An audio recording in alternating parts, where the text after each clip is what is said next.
I'm here because I'm an out-of-work union construction worker, and after the elections in '08, I was complacent and kind of sitting back on the couch and complaining about everything that's going on and upset and talking about it over coffee and talking about it over the tea and talking about it on the phone, and I was mad. And when they started messing with collective bargaining rights in Wisconsin, I jumped up off the couch. I was furious.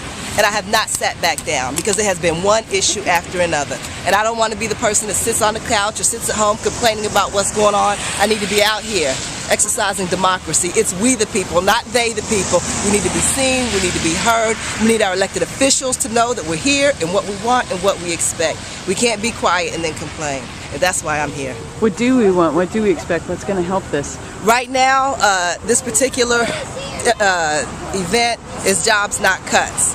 We're working on rebuilding the American dream, and Americans need to work. We want to hold the millionaires and the billionaires accountable for paying their fair share of taxes. We don't want handouts, but I don't see why they should get a break because they have more money when I don't get a break and I'm barely getting by. It should be fair across the board. And with them paying their fair share in taxes and repealing the Bush tax cuts, we can fund the jobs to rebuild the infrastructure instead of cutting programs that are necessary for this country, especially in the poor neighborhoods, community centers. They want to build prisons and close down community centers, close down youth programs. So all we're going to do is build more prisons because the youths need to be constructive and they need positive outlets, not prisons to look forward to. So we definitely want to stop cutting programs. We want jobs, and we need the rich, the millionaires and the billionaires to pay their fair share to support this. Jobs, not cuts! Jobs, not cuts! We thank you all for coming out here today, and I also want to talk to you a little bit about the Jobs Act. You may know, I'm trying, you may know that there was a vote on Tuesday.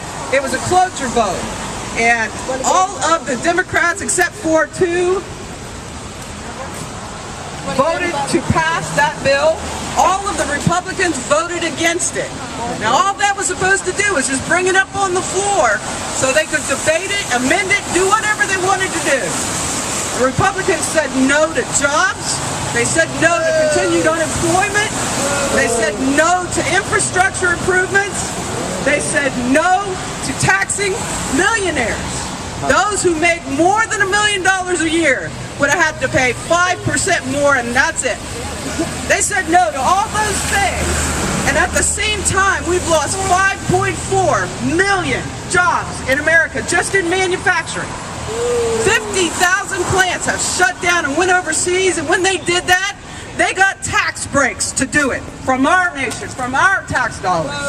Those things are wrong. We need to continue to let Senator Manchin know that it's wrong, and every other person in Congress. So keep on calling, keep on putting on the pressure, and make sure you keep marching in the streets. Because that's the only thing that's going to change it. I'm a patriotic American, and I believe, like it says in the preamble, that we created this country to help take care of each other. You don't do that when all you do is favor the millionaires. Second, I'm out here because of my religious beliefs, and whether you are Christian or Muslim or Hindu or Jewish or any other religion, most of them all have that same common thing, that we are our brother's keepers.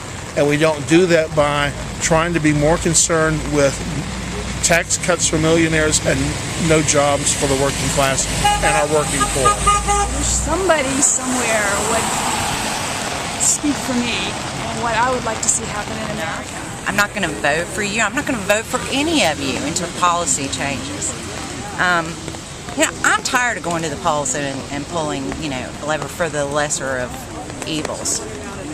It's gotten to the point, especially in this state, there is nobody that I'm excited about. I don't see, for the most part, any of them doing anything for the average person. I don't see them doing anything for education. I don't see them doing anything for children. Healthcare is a joke. We are one of the few countries, industrialized countries, that don't have universal health care. There are countries that are are, impoverished that have universal health care. And we don't have it here. All because the insurance industry runs a big part of our government. So something's got to give. We need Senate to support the jobs bill and understand that America's not working. America needs jobs. Americans are not lazy. Americans want to work. We want to support our families. We don't want to be on food stamps. We don't want to receive public assistance. And we do not want unemployment benefits. We want to work for fair wages, full wages. And the people who have the money to create the jobs are not creating them here in the United States, and particularly here in West Virginia. So that's the reason, the main reason I'm here. And not only that, I have 3 daughters. 2 of them are underemployed or undersalaried. One of them's living on food stamps and has never taken a dime from the government other than the food stamps. When she's out of a job, she went and got her another one. But she just cannot get a job where it pays enough money for her to feed her youngest son and also put her oldest son through college. It just won't work. And so then I think it's really important to show our solidarity, our support for each other. We're the 99%. We rely on a social contract that everybody pulls their weight, that we all have to contribute. And right now, the burden is on the middle class, and it's not fair. And we need to support our teachers, to support infrastructure. So we need millionaires to pay their share. So that's what I'm out here trying to get Senator Manchin to understand. Well, I'm on Social Security. I certainly do not want it cut or Medicare cut. Yeah. So I paid in and paid in and paid in for 45 years. I should be able to get my money back. Because we have no jobs, we have no health care, we have no homes, we have no retirement to look forward to or to lean on. We're terrified.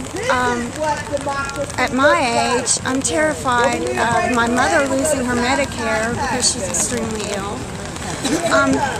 We are the middle class. You cannot have a republic or a democracy without the middle class. That is what makes it. And I'm wondering, where's the common sense? They sit on top of us. And when we fall, they're coming down on top of us.